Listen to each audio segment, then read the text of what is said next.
მიუსაფარი ცხოველების უფლებების დასაცავად ამ წუთებშიც არიან მოქალაქეები შეკრებილები მთავრობის ადმინისტრაციასთან. დღეს ძაღლების უფლებების დამცველებმა ირაკლი კობახიძის სამსახურთან გადაწყვიტეს, რომ აქცია პერფორმანსი გაემართათ. მათ ადგილზე მოიტანეს ეგრეთ წოდებული ნაგვის პარკები, შავი პარკები, როგორც სიმბოლო გაუჩინარებული და მოკლული მიუსაფარი ცხოველებისა და მათ შორის ამ პარკებზე გამოსახული არის ხელმძღვანელი პირების ფოტოები, რომლებიც როგორც აქ შეკრებილი მოქალაქეები აცხადებენ, სწორედ არიან პასუხისმგებლები ამ ცხოველების გაუჩინარებასა და დახოცვაში. მათ შორის პარკებზე გამოსახული არის ირაკლი კობახიძის ფოტო, როგორც იმ დადგენილებების ხელისმომწერი, რომელიც ამ ცხოველების წინააღმდეგ არის შემუშავებული. მათ შორის მაია ბითაძე, რომელიც არის კანონპროექტის შემოქმედი ცხოველთა მონიტორინგის ხელმძღვანელის ფოტო და ასე შემდეგ. მოკლედ, ეს არიან ის პირები, რომლებიც აქ შეკრებილი მოქალაქეების თქმით და მოსაზრებით არიან სწორედ პასუხისმგებელი პირები. როგორც აქ შეკრებილი ადამიანები ამბობენ, ეს პროცესი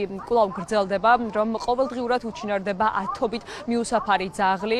ამის შესახებ ინფორმაციას არ აწვდიან არც მიმკედლებლებს და მაშინ, როდესაც ადამიანები ცდილობენ, რომ მათი მიკედლებული ძაღლები მოიძიონ, ან მათ შესახებ დამატებითი ინფორმაცია გაიგონ, ამის შესახებ დამატებით ინფორმაციას მათ არავინ არ აწვდით. შესაბამისად, ეს ადამიანები ამბობენ, რომ ეს პროცესი არის მიზანმიმართული იმისთვის, რომ ეს ცხოველები ჯერ მოტყუებით წაიყვანონ, შემდგომ კი დახოცონ და შესაბამისად ასე ცდილობენ ისინი მიუსაფარი ცხოველების რაოდენობის შემცირებას ქუჩებში, იმის ნაცვლად, რომ პოპულაციის შემცირებას სხვა ფორმით ახორციელებდნენ და ამაში მილიონობით ლარი იხარჯება, თუმცა შედეგი არ არის ისეთი, როგორიც უნდა იყოს, როგორც აქ შეკრებილი ადამიანები აღნიშნავენ და შესაბამისად ეს არის მიზანმიმართული ნაბიჯები და ქმედება იმისკენ, რომ ასე შეამცირონ მიუსაფარი ცხოველების რაოდენობა ქუჩებში.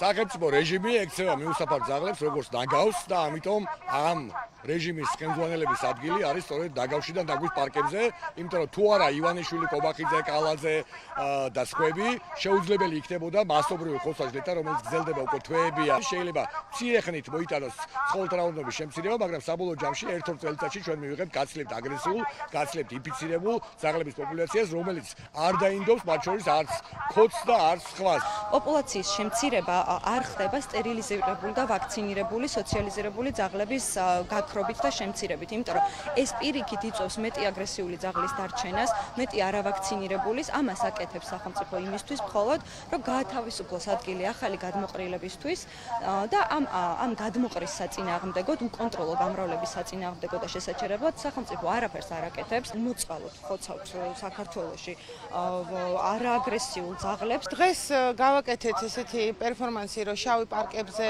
დავაკარით პასუხისმგებელი პირების სურათები, წარწერით, რომ ისინი კლავენ და ასევე გამქრალი ძაღლების სურათები. სახელმწიფო მიუსაფარ ცხოველს მით უმეტეს, მაგრამ არა მარტო მიუსაფარს, პატრონიანსაც ექცევა როგორც რაღაცას, რისგანაც უნდა გაიწმინდოს ქუჩები და გაიწმინდოს სოფლები.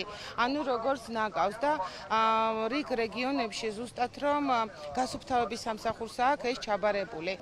მიუსაფარი ცხოველების უფლებების დასაცავად მოქალაქეები ფაქტობრივად ყოველ კვირას იკრიბებიან მთავრობის ადმინისტრაციასთან და ისინი საკუთარი ოთხფეხა მეგობრების უფლებების დასაცავად აგრძელებენ ბრძოლას. როგორც აქ შეკრებილი ადამიანები ამბობენ, მათ შორის ივლისიდან უკვე ამოქმედდა ახალი დადგენილება, რომელიც ზღუდავს მოქალაქეებს, რომ მათ მაგალითად 5-ზე მეტი ცხოველი ჰყავდეთ ერთი და იგივე მისამართზე. ამის პრეცედენტი, როგორც აქ შეკრებილი ადამიანები ამბობენ, უკვე არსებობს, როდესაც ცხოველთა მონიტორინგის სამსახურის წარმომადგენლები იყვნენ ერთ-ერთ მოქალაქესთან მისული, უკვე გაფრთხილებაც კი გასცეს და იმ შემთხვევაში, თუ ცხოველების რაოდენობას არ შეამცირებს, შემდგომ ჯერზე უკვე მათ ცხოველებს ჩამოართმევენ.